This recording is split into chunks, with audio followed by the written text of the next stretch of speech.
పాల్గొన మాసం యొక్క విశిష్టత ఏంటో తెలుసుకుందాం. పాల్గొన మాసం విష్ణువుకి ప్రీతికరం అంటోంది భాగవతం.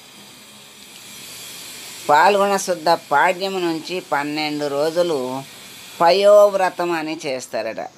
అది ఆచరించి విష్ణుదేవుడికి క్షీరాన్నం నివేదిస్తే అభీష్టం సిద్ధి కలుగుతుందని భాగవత పురాణం చెప్తోంది. అదితి పయోవ్రతం ఆచరించి వామనుడిని పుత్రునిగా పొందిందట. అదితి పాల్గొనంలో గోదానం, ధనదానం, వస్త్రదానం గోవిందుడికి ప్రీతి కలిగిస్తాయని శాస్త్రం చెప్తోంది. చైత్రాది మాసాల క్రమంలో చిట్ట చివరిది పాల్గొనం. ఇంతకుముందు 11 నెలల్లో చేసిన దేవతా పూజలు, వ్రతాలు ఈ చివరి మాసంలో ఇంకోసారి కనిపించడం అనేది విశేషం. సర్వదేవతా వ్రత సమాహారంగా, సర్వవ్రత సింహావలోకనంగా ఇది కనిపిస్తుంది. వసంత పంచమి నుంచి పాల్గొన పూర్ణిమ వరకు ప్రకృతి రోజుకో రంగుని సంతరించుకుంటూ ఉంటుంది. చిలకలు వాలిన జామ చెట్టులా ఉండే ప్రకృతి పంచవన్నెల రామచిలకలాగా కనువిందు చేస్తుంది. చలి పూర్తిగా తగ్గదు. నులివెచ్చదనం ప్రాణానికి హాయినిస్తుంది.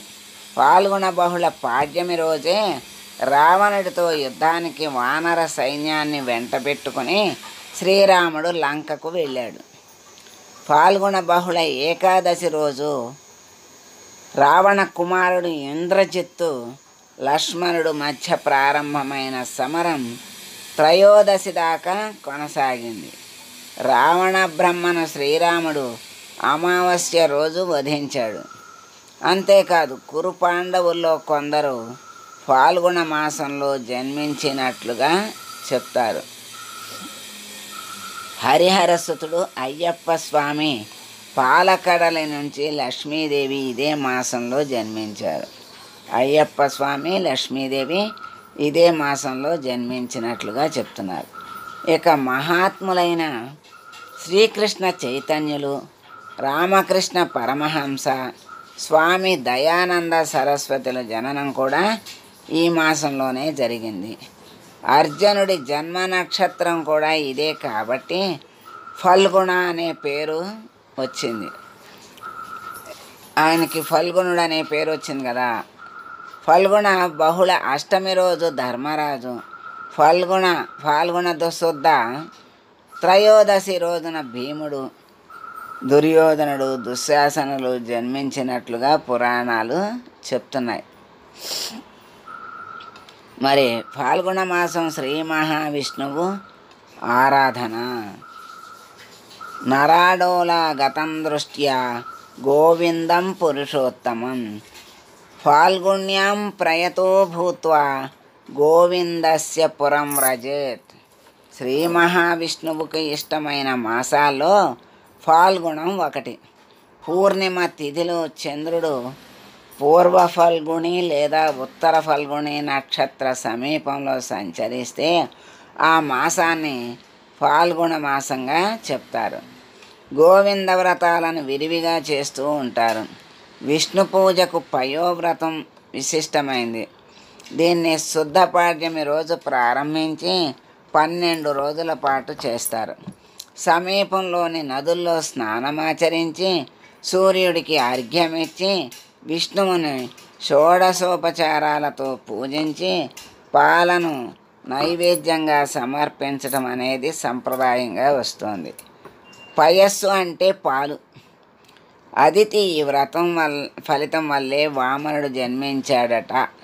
లక్ష్మీనారాయణులు పార్వతీ పరమేశ్వరుల్ని శుద్ధ తదియ రోజున పూజించి నైవేద్యం సమర్పిస్తారు. ఈ మాసంలో 2 రోజులు వినాయకుడిని ఆరాధిస్తారు. కాశీ ద్రాక్షారామంలో వెలసిన డుండి గణపతికి సంబంధించిన పూజ ఇది.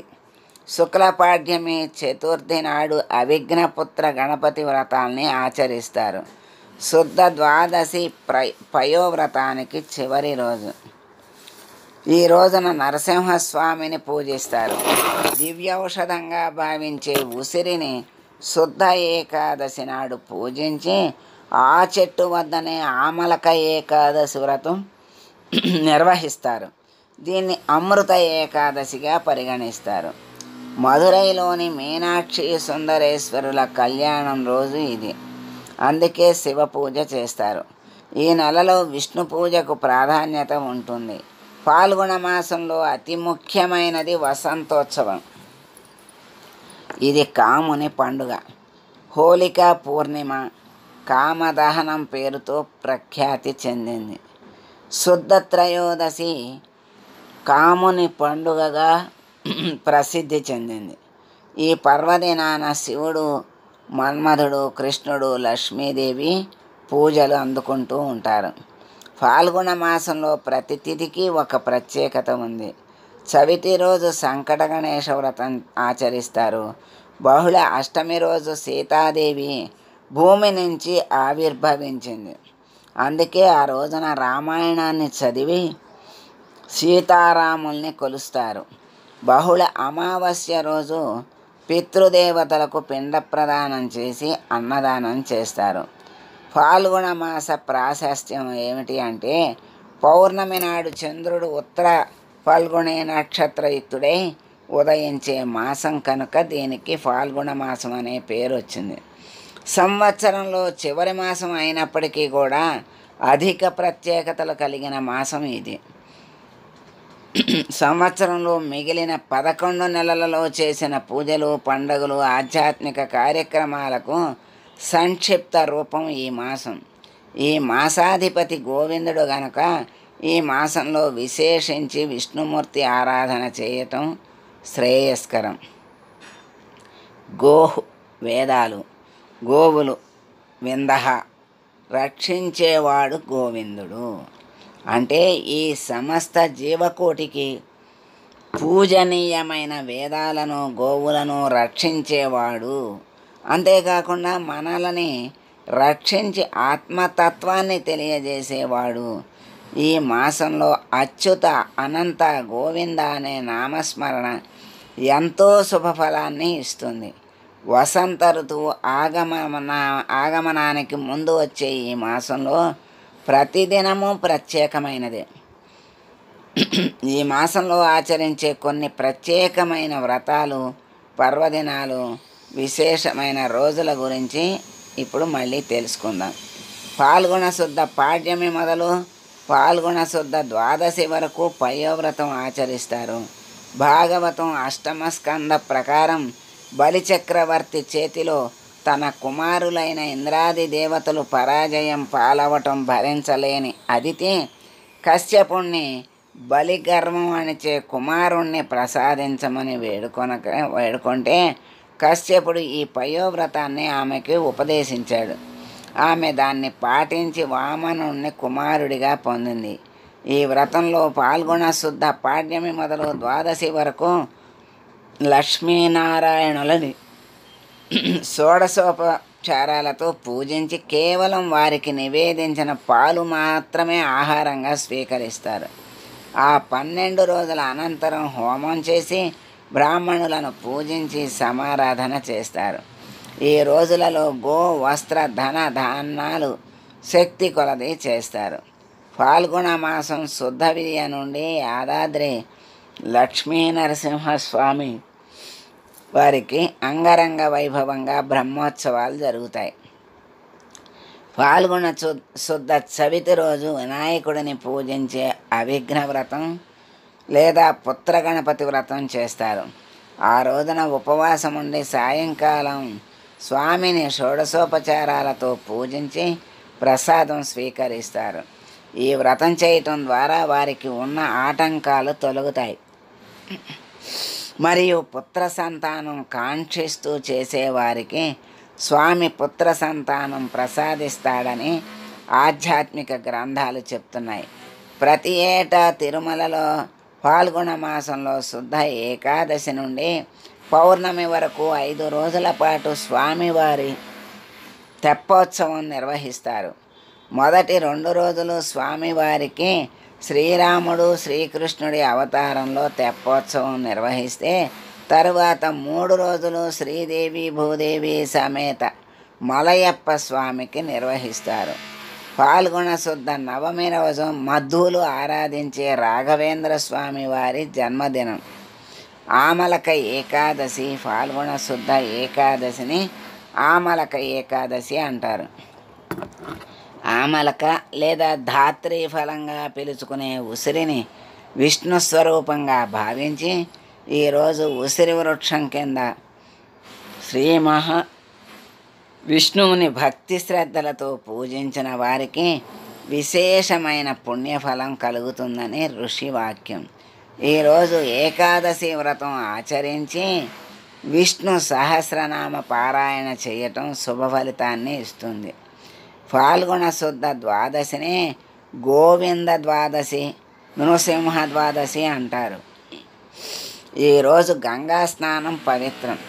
కుదరని వారు సమీపంలోని ఏదైనా నది వద్దకు వెళ్ళి గంగను స్మరిస్తూ నదీ స్నానం చేయాలి. నృసింహ కరావలంబ స్తోత్రంతో కానీ లేక మరేదైనా నృసింహస్వామి స్తోత్రంతో కానీ స్వామిని ఆరాధించాలి. ఫాల్గుణ శుద్ధ పూర్ణిమ మహాపూర్ణిమ, హోళికా పూర్ణిమ, డోలా పూర్ణిమ కామ దహనోత్సవంగా వ్యవహరిస్తారు. ఉత్తర భారతదేశంలో హోళికా పూర్ణిమ ప్రధానంగా జరుపుకుంటారు. దక్షిణ భారతదేశంలో కామదహనోత్సవాన్ని జరుపుతారు. శివ కళ్యాణం అనే మహత్తర కార్యం కోసం తపోదీక్షలో ఉన్న శివుని తపస్సుని భంగం చేసిన మన్మధుణ్ణి తన 3వ నేత్రంతో భస్మం చేసింది ఈరోజే. మరి మన్మధుని భార్య రతీదేవి కోరిక మేరకు ఆమెకొక్కదానికే అతడు కనిపించేలాగా వరాన్ని ఇచ్చినాడు శివుడు. అంటే మనలో ఉన్న కామ క్రోధాదులనే అరిషడ్వర్గాలని దహనం చేసి ప్రశాంతమైన జీవనం సాగించాలని కోరుతూ శివుని ప్రార్థిస్తూ చేసే ఉత్సవమే ఈ కామ దహనోత్సవం. అంతేకాకుండా రాబోయే వసంత గమనాన్ని పురస్కరించుకుని కూడా ఈ ఉత్సవం చేస్తారు. ఈ ఉత్సవం వెనుక ఒక కథ ఉంది. ఒకసారి పార్వతి తన ప్రభావం చేత శివుని కళ్ళు మూతపడేటట్లు చేసింది. శివుని కళ్ళు మూతబడినందువల్ల జగమంతా అంధకార బంధురమైంది. శివుడు కోపగించుకోవడంతో అలిగిన పార్వతీదేవి కాంచీపురానికి వచ్చి తిరిగి శివుని అభిమానాన్ని పొందేందుకు ఒక మామిడి చెట్టు కింద కూర్చుని తపస్సు చేయటం ప్రారంభించింది. ఒకానొక ఫాల్గుణ పూర్ణిమ రోజు మామిడి చెట్టు కింద పార్వతీదేవి ప్రాయశ్చిత్త కర్మకాండను పూర్తి చేసింది. అప్పుడు సంతసించిన శివుడు పార్వతిని అనుగ్రహించాడు. అప్పటి నుంచి కాంచీపురంలో ఫాల్గుణ పూర్ణిమ ఉత్సవం జరుగుతుంది. ఈ ఉత్సవాన్ని చూసేందుకు దేశం నలుమూలల నుంచి భక్తులు వస్తూ ఉంటారు. ఫాల్గుణ మాసంలో ఈ విధమైన పూజలను దానాలను చేయటం వల్ల అనంతమైన పుణ్యఫలాలు లభిస్తాయని శాస్త్రం చెప్తోంది. ఉత్తర భారతదేశంలో హిరణ్యకశిపుడి చెల్లెలైన హోళిక విష్ణు భక్తుడైన ప్రహ్లాదుణ్ణి చంపబోయి తానే దగ్ధమైన సంఘటనకి గుర్తుగా చెడుపై మంచి సాధించిన విజయానికి సంకేతంగా జరుపుకుంటారు. ఆ రోజు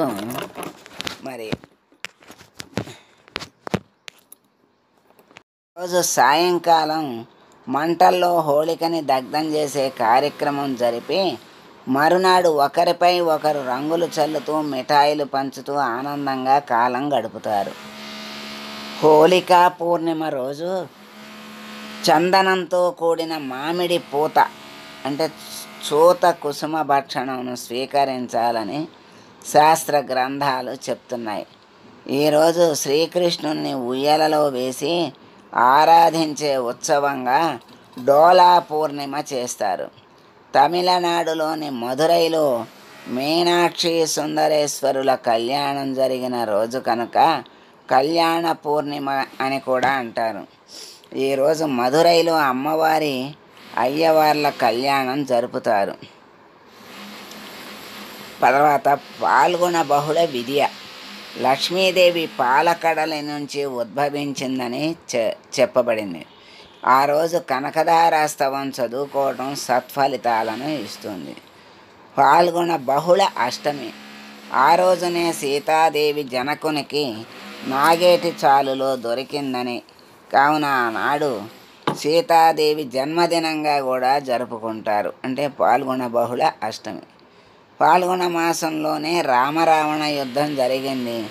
మహాభారతంలో కూడా అతిరథ మహారథులైన అనేక మంది వీరులు పాల్గొన మాసంలోనే జన్మించారు.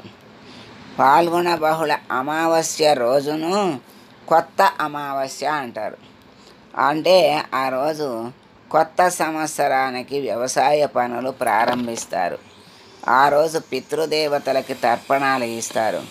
ఇలా ఎన్నో విశిష్టతలను పొందుపరుచుకున్న పాల్గొన మాసంలో భక్తి తత్పరతలతో ఆ భగవానుని సేవించి ఆయన కృపకు పాత్రులము అవుదాము. సర్వే జనా సుఖినో భవంతు. సమస్త సన్మంగళాని భవంతు. జై శ్రీమన్నారాయణ.